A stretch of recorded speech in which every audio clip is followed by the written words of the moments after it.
Welcome to Broken, a mesmerizing exploration of true stories interwoven with themes of love, deceit, and betrayal. If you are captivated by these videos, don't just watch passively. Feel free to hit that like button.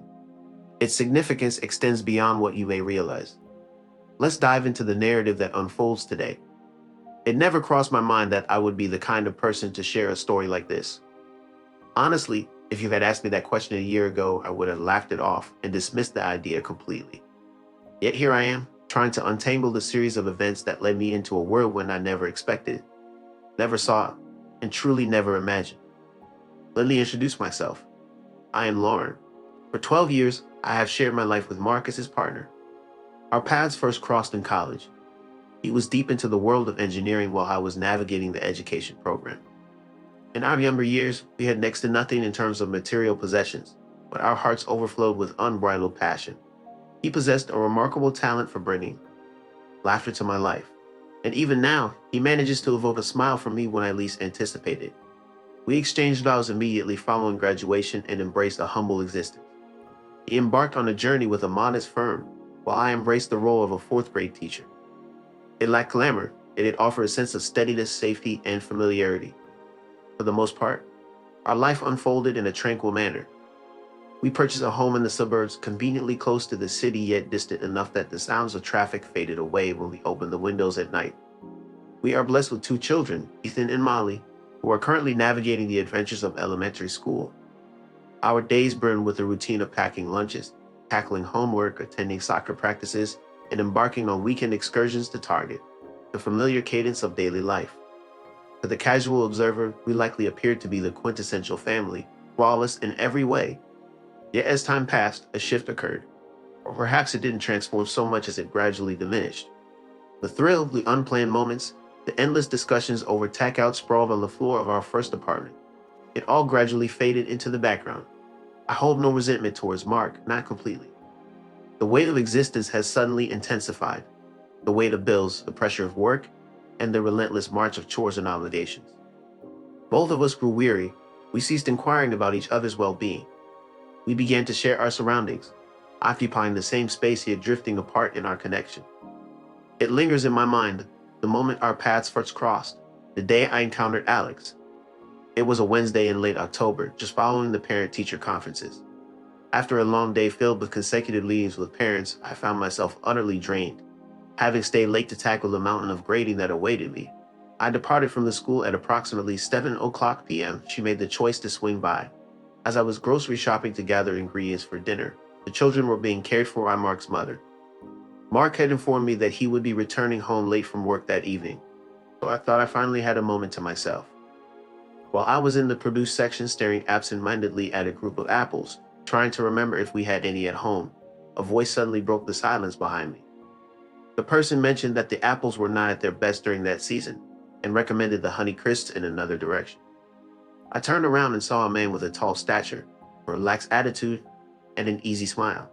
He was holding a basket with just a few items: a loaf of bread, a dozen eggs, and a bottle of freshly squeezed orange juice. He didn't seem like someone looking for a complete meal, but more like someone quickly grabbing essential items. Curious, I asked him if that was indeed the case, with a slight smile on my face. It occurred to me that I could use some expert advice. He chuckled heartily when it came to apples. I must confess my past at a coffee shop orchard during my college days has stuck with me, making it a tough habit to break. I picked up a Honey Crisp, turning it over in my hand to examine its surface. Fine, I suppose I will yield to the expertise of the knowledgeable one. We exchanged a few words, engaging in light conversation that was nothing out of the ordinary. I learned his name was Alex and that he had recently moved to the area for a new finance-related job.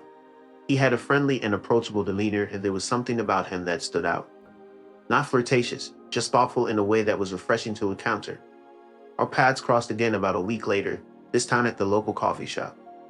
I was there on a Saturday morning, grading papers with my second cup of coffee in hand, struggling to find the motivation to finish. Alex walked in spotted.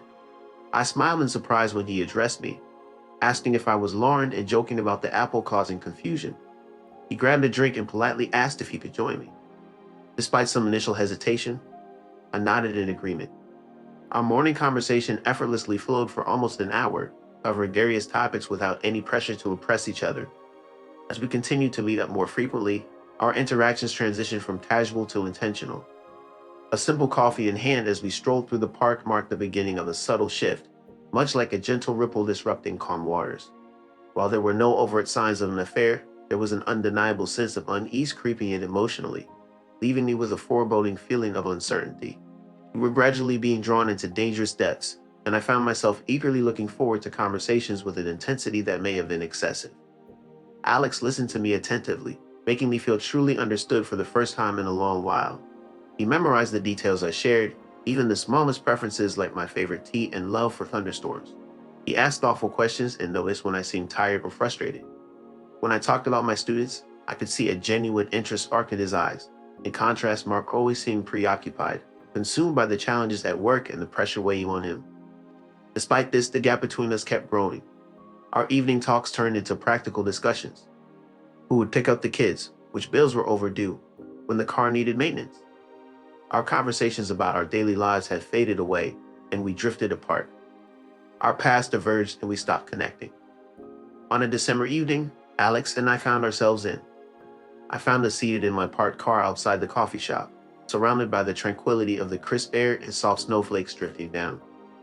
The weight of party lay heavy between us as we delved into conversations about the holiday season, family ties, and the unexpected solitude that can accompany this time of year. He expressed his belief that solitude was not just about being alone. Glancing thoughtfully out through the windshield, his words resonated deeply within me, challenging my previous understanding of solitude as simply a lack of companionship. Despite once having a loving family, a husband and 2 children, I still felt a lingering sense of isolation, as if I were really going through the motions of life, disconnected from my own reality. As we sat in silence, watching the snowflakes collect on the window pane, his insight lingered in the air, leaving me contemplative. In a somewhat melancholic tone, he commented with a gentle chuckle. "No," I murmured softly in response, "it doesn't. It feels genuine." Following those words, a long pause ensued, speaking volumes in its silence. It was evident to both of us that a shift had taken place, unspoken yet heavy in the air. As I drove home in the darkness, a weight of guilt settled upon me. Not tied to any specific incident, but stemming from a longing that had surfaced within me. The burden of this realization filled me with apprehension. I prided myself on my loyalty, reliability, and trustworthiness, never imagining I would feel so far from my core self. A sense of invisibility consumed me, until the moment Alex finally seemed to acknowledge my presence. Subsequent weeks passed by in a daze as I tried to distance myself, creating a divide between us. My visits to them. At the coffee shop on Saturdays, I deliberately ignored a few messages. I mistakenly believed it was just a brief foray into deeper friendship waters. However, it quickly became more complicated. The more I tried to pull away, the more I felt pulled in. One January afternoon, I unexpectedly ran into him at the bookstore. Fate or chance, who's to say? Our conversation reignited, and this time I allowed it to continue. There was no obvious wrongdoing, but I sensed I was on the verge of unknown territory, unsure if I had the strength to pull back. Everything began to unravel from that moment at the bookstore. Events unfolded rapidly and unexpectedly between Alex and me. We never hesitated to cross any boundaries leading to. It seemed like an unspoken agreement had been reached to end the pretense we had been upholding. The barriers that used to hold us back had disappeared. Our communications became more frequent, starting with simple and considerate messages exchanged throughout the day. Wishing you a good morning, sharing something that reminded me of you, inquiring about the outcome of a student conference. These messages were seemingly innocent at first glance. However, I couldn't help but feel that there was a deeper significance to each one, and I was keenly aware of it.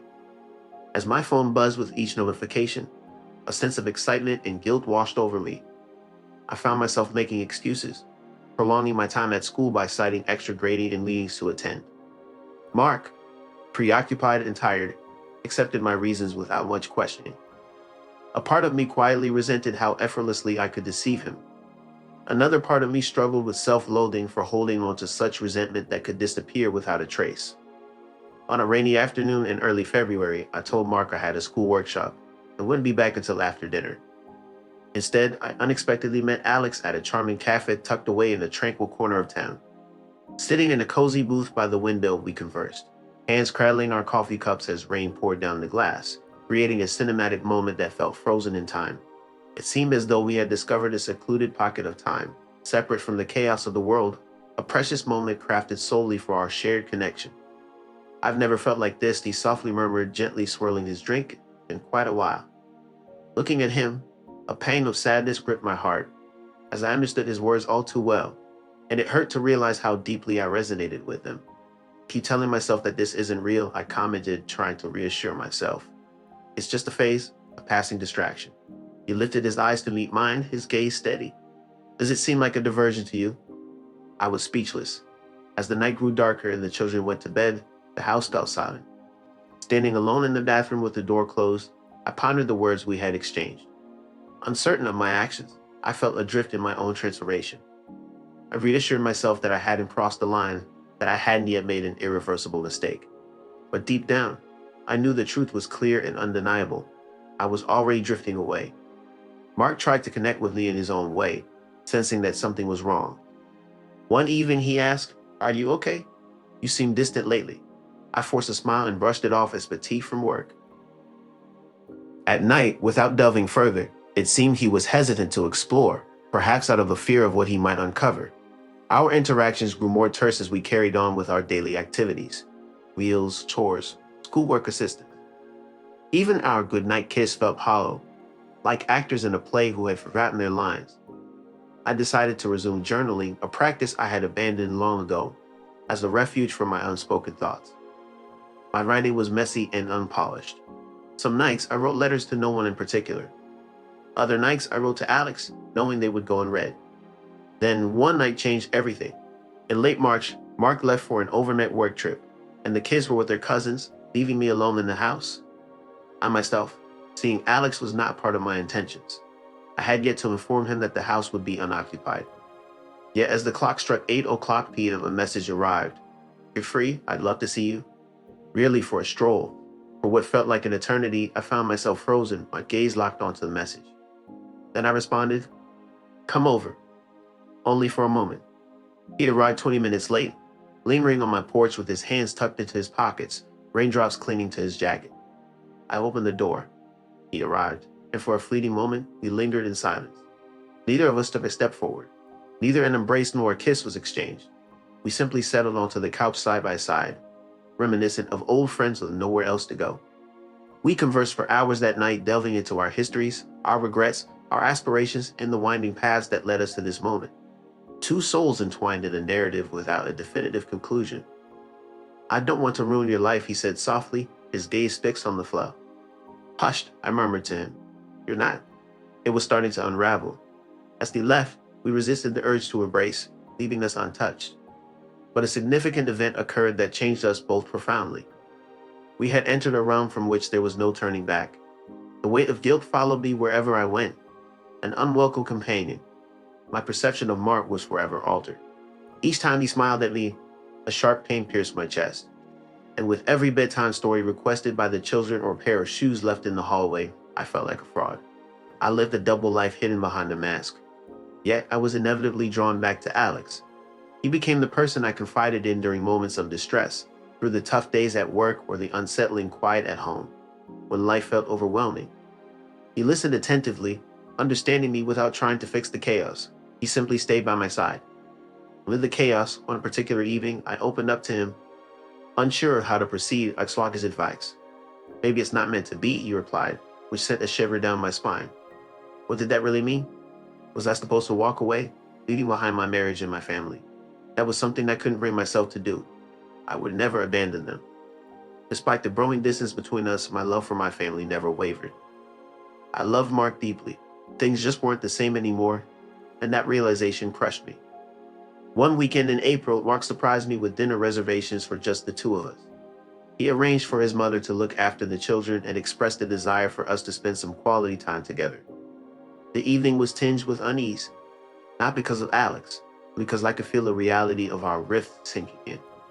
As we sat in a quaint restaurant surrounded by the laughter and conversations of other couples, I couldn't shake off the feeling of tension between us. Mark suggested that we should make the challenge of finding our own words a regular practice, his attempt at smiling faltering. I concurred, my gaze fixed on the wine glass in front of me. While it was advisable to do so, we both silently acknowledged the improbability of that happening.